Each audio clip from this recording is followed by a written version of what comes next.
A continuación, vamos a estar hablando sobre el delegar en la iglesia, sobre los dos pasajes que comenté anteriormente, en Hechos capítulo 6 y en Hechos capítulo 14. Inicialmente estaré leyendo Hechos capítulo 6, versículo 3. Hermanos, escojan de entre ustedes a 7 hombres de buena reputación, llenos del espíritu y de sabiduría, para encargarles esta responsabilidad. Hechos capítulo 14, versículo 23. En cada iglesia nombraron ancianos y con oración y ayuno los encomendaron al Señor en quien habían creído. A pedirles que me acompañen en la siguiente oración. Padre, gracias por tu palabra. Te pido que a través de ella y la guía de tu Santo Espíritu podamos poner cada uno de nosotros en práctica lo enseñado por ti sobre la delegación. Y así, Señor, nos permitas ver los resultados del plan que tú tienes para con cada uno de nosotros en cada uno de los roles que nos permites desempeñar. Todo esto, Señor, yo te lo pido en el nombre del Señor Jesucristo y en el poder de tu Santo Espíritu. Amén y amén. Voy a leer ahora el contexto de este versículo 3 de Hechos 6, leyendo Hechos 6 desde el versículo 1 al versículo 7. Y agradecería que cada uno de ustedes preste atención a los detalles de estas historias que estaremos leyendo en este punto y en los siguientes puntos. Hechos 6, 1, 7. En aquellos días, al aumentar el número de los discípulos, se quejaron los judíos de habla griega contra los de habla aramea de que sus viudas eran desatendidas en la distribución diaria de los alimentos. Así que los 12 reunieron a toda la comunidad de discípulos y les dijeron: no está bien que nosotros los apóstoles descuidemos el ministerio de la palabra de Dios para servir las mesas. Hermanos, escojan de entre ustedes a 7 hombres de buena reputación, llenos del espíritu y de sabiduría, para encargarles esta responsabilidad. Así nosotros nos dedicaremos de lleno a la oración y al ministerio de la palabra.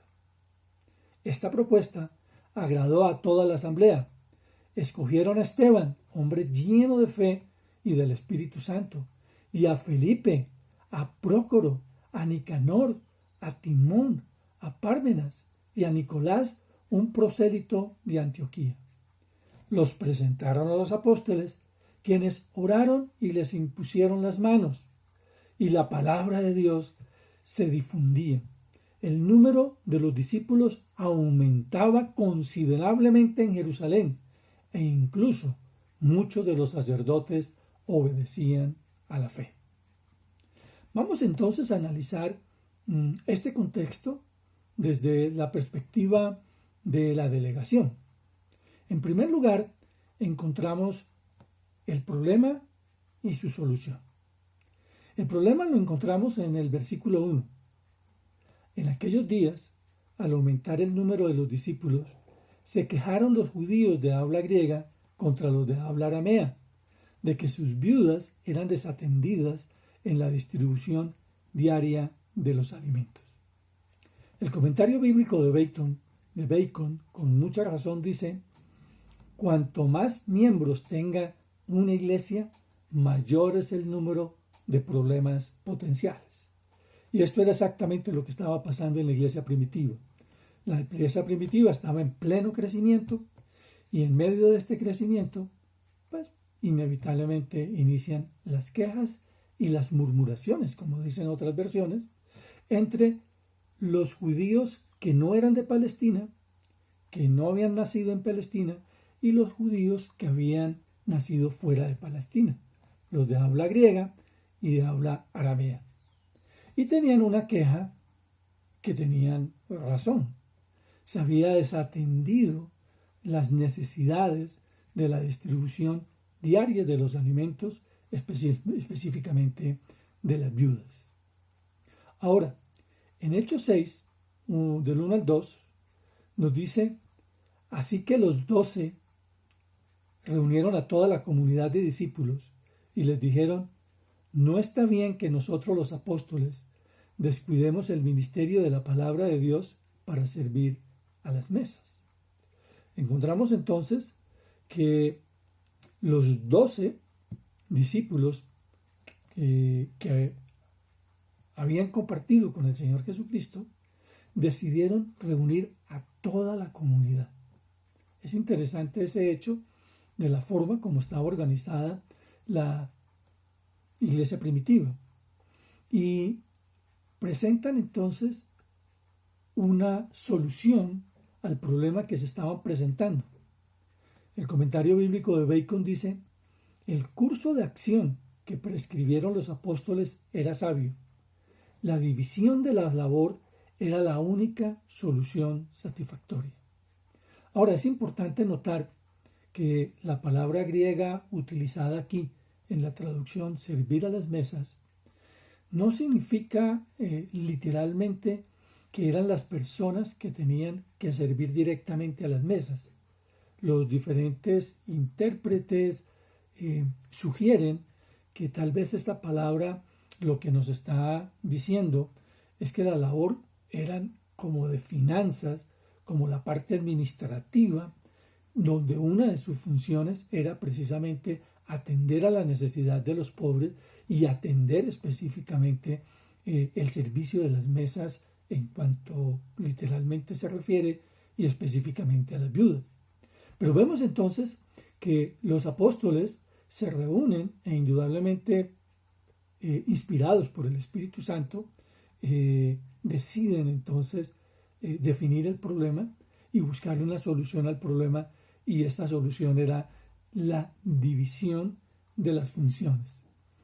Ellos dedicarse al ministerio de la palabra de Dios, y las personas que iban a ser seleccionadas dedicarse al servicio de las mesas. En segundo lugar, veamos entonces cómo ellos comienzan a aplicar los principios que vimos anteriormente enseñados por Coleman en el Plan Supremo de Evangelización. Los discípulos, una vez identificado el problema y dando la solución a este problema, aplican el principio de la selección y la delegación. Esto lo encontramos en Hechos capítulo 6, versículos del 3 al 6. Hermanos, escojan de entre ustedes a 7 hombres de buena reputación, llenos del espíritu y de sabiduría, para encargarles esta responsabilidad. Así que nosotros nos dedicaremos de lleno a la oración y al ministerio de la palabra. Esta propuesta agradó a toda la asamblea y escogieron a Esteban, lleno de fe y del espíritu, y a Felipe y a Prócoro, a Nicanor, a Timón, a Pármenas y a Nicolás, un prosélito de Antioquía. Los presentaron a los apóstoles, quienes oraron y les impusieron las manos. Entonces, vemos todo un procedimiento, primero en el campo de la selección. Vemos las características y las habilidades y también los dones que deberían de reunir las personas que iban a ser seleccionadas, y con base en estos criterios hicieron la selección, y allí encontramos entonces, por ejemplo, a Esteban, el primer mártir que encontramos en la Escritura, y también encontramos a Felipe como seleccionado, y después vemos cómo él desarrolla toda una labor de evangelización, y encontramos también a los demás mencionados acá, que fueron aceptados por los apóstoles y a quienes les impusieron las manos y oraron por ellos. Vemos que los apóstoles, luego de encontrar la solución al problema en la división de labores, aplicaron los principios de delegación, selección, comunicación y reproducción. Pero debido a la aplicación de estos principios, encontramos en este pasaje también los resultados. Hechos capítulo 6, versículo 7. Y la palabra de Dios se difundía. El número de los discípulos aumentaba considerablemente en Jerusalén e incluso muchos de los sacerdotes obedecían a la fe. Vemos entonces que la puesta en práctica de la palabra de Dios siempre alcanza los resultados y podemos dimensionar y evaluar esos resultados. El comentario bíblico de Bacon sobre estos versículos saca en conclusión una gran enseñanza y nos dice cómo resolver problemas. Primero, reconozca el problema. Segundo, no subordine los puntos esenciales, define el problema y busque una solución. En tercer lugar, elimine las causas de la queja o elimine las causas del problema. Y por último, ponga en práctica los principios y entonces en cuarto lugar, coseche los resultados de una solución sensible. Vayamos ahora al contexto del siguiente pasaje para complementar estos principios. Hechos capítulo 14, versículos 21 y 27. Después de anunciar las buenas nuevas en aquella ciudad y de hacer muchos discípulos, Pablo y Bernabé regresaron a Listra, a Iconio y a Antioquía, fortaleciendo a los discípulos y animándolos a perseverar en la fe. Es necesario pasar por muchas dificultades para entrar en el reino de Dios, les decían. En cada iglesia nombraron ancianos y con oración y ayuno los encomendaron al Señor en quien habían creído. Atravesando Pisidia, llegaron a Panfilia y cuando terminaron de predicar la palabra en Perge, bajaron a Atalía. De Atalía navegaron a Antioquía, donde se les había encomendado a la gracia de Dios para la obra que ya habían realizado. Cuando llegaron, reunieron a la iglesia e informaron todo lo que Dios había hecho por medio de ellos y de cómo había abierto la puerta a la fe a los gentiles, y se quedaron allí mucho tiempo con los discípulos. Vemos a través de este pasaje que el apóstol Pablo, los discípulos del Señor, aplicaron en primer lugar el principio de la demostración. Y es interesante ver el contexto del pasaje que leí, leyendo unos versículos anteriores en Hechos 14, pero del 19 al 22. Veamos qué pasó allí antes de hacer esta selección de los ancianos de la iglesia. Hechos 14, 19, 22. En eso llegaron de Antioquía y de Iconio unos judíos que hicieron cambiar de parecer a la multitud. Apedrearon a Pablo y lo arrastraron fuera de la ciudad, creyendo que estaba muerto. Pero cuando lo rodearon los discípulos, él se levantó y volvió a entrar en la ciudad. Al día siguiente partió para Derbe en compañía de Bernabé. Después de anunciar las buenas nuevas en aquella ciudad y de hacer muchos discípulos, Pablo y Bernabé regresaron a Listra, Iconio y Antioquía, fortaleciendo a los discípulos y animándolos a perseverar en la fe. Es necesario pasar por muchas dificultades para entrar en el reino de Dios, les decía.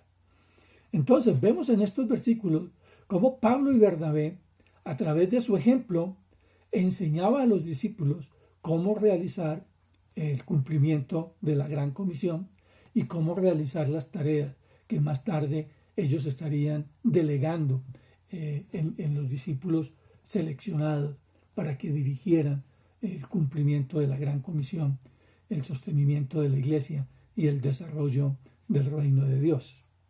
Vemos en estos versículos la puesta en práctica del principio de la demostración. Siguiendo el ejemplo del Señor Jesucristo, Pablo y Bernabé enseñaban a los discípulos a través de su ejemplo cómo hacer discípulos, cómo fortalecerlos y cómo animarlos. Esto me recuerda lo que nos enseña el apóstol Pablo en 1 Corintios capítulo 11, versículo 1.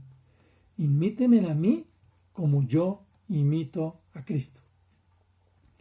En segundo lugar, encontramos entonces, además de la aplicación del principio de la demostración, cómo Pablo estaba preocupado por ir organizando a la iglesia a medida que iba realizando sus diferentes viajes misioneros y que iba haciendo discípulos. Veamos que en el versículo 23 de Hechos 14, nos dice Lucas, en cada iglesia nombraron ancianos y con oración y ayuna los encomendaron al Señor en quien habían creído.